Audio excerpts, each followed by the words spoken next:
let's talk about Yan Diomande, who's been talked about today. Obviously, he provided the assist for Frank Kessie with Ivory Coast goal today, but he's in all the headlines at the moment, especially back in England, because reports say that Liverpool are very, very keen to get their hands on him and have made an offer for his services. But Jürgen, you've known about this player for quite some time. Yeah, that's true.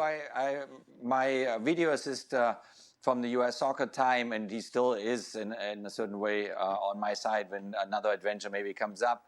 Troy Barty is his name. He discovered him already over 4 years ago in the African Under-17 Championship, because he kind of goes through all the material and looks for all the players coming out in all the different countries.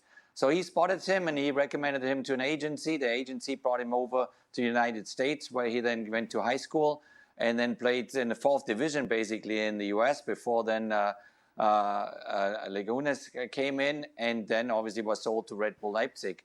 And this is a very, very special kid. I mean, this is the talent that he has, the dynamic, the speed, also this kind of a little bit of a street football instinct that he carries inside of him is very special. So it will be interesting to see if now a caliber like Liverpool comes in, or another big team.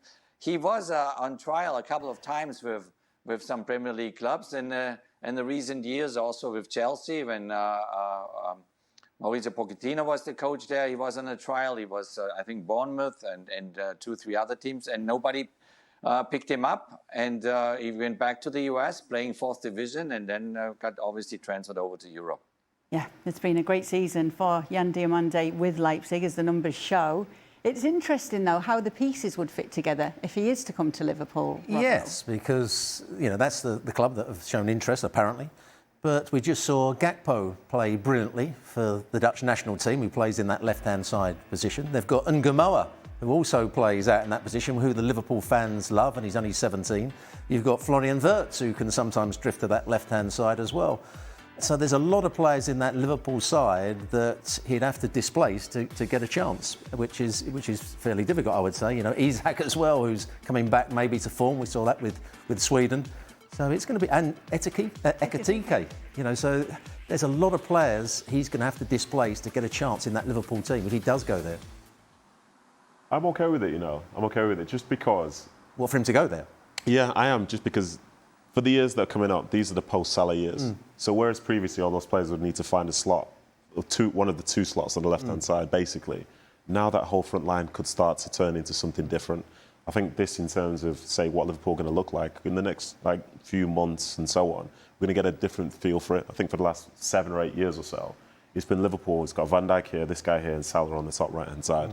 Well, now it has to be different. And I think for Diomande, watching him today and watching him in the first game kind of shows me Jürgen's story, because I could see how, for example, he could be in the US 4th division, and there are times where I could see where if he came on trial to England, he's not really as polished as some other people are. So his ceiling is really, really high.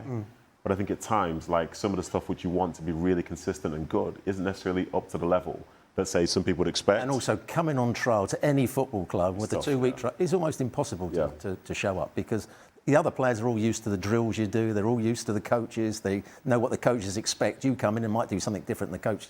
No. And it's happened to me as a coach. I got rid of a couple of players that went on to be very good. But for those 2 weeks, they were absolutely hopeless. Yeah, for sure. And if he was to go to Liverpool, or say go to any new side, I think a big thing, because of his age, is player development. He can come into a Liverpool side that has to be successful, but if he's not going to be developed individually, Liverpool won't get the full value of him. Because I think the scouts themselves, I'm sure Jürgen's seen this, have seen something in this player which they really like.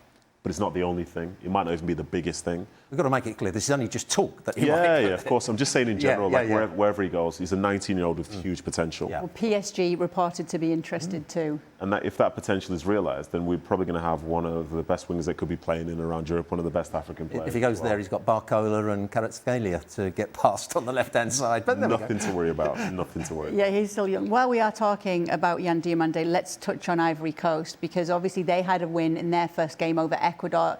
You could see at the end of the game the players were absolutely gutted. It felt like a bit of a gut punch for them, because they did have some chances themselves in this game. It could have gone a different way, Nedum. Yeah, it could have, and you could argue possibly should have. With some of the breaks that they had, we're seeing times where they're going through, you play someone in, take it first time, no, they're taking extra touches and then the chance disappears. Some of the moves that they had didn't finish with them even having shots on goal, which is not necessarily deeply concerning, but you know yourself, like playing at the back sometimes, you've been dogged, you've been battling, you've been fighting, you can see something positive happening ahead of you, and then it leads to nothing and the ball starts coming straight back at you.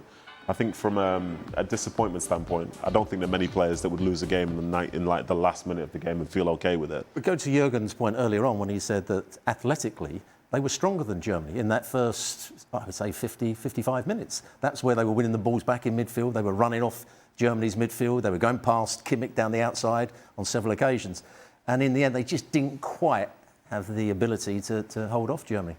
Great to see Kessie score. He was one of my favourite players when he was playing for AC Milan, and you'll remember that. Yeah, Yes, I think for me though, it's not even necessarily even about the ability, because I think they're good enough to do it. Those players that are playing like up in those attacking areas for them, these are really good players. Yeah. So that's the disappointment, because they could have done better and they probably should have done better. And if they do, then they win the game.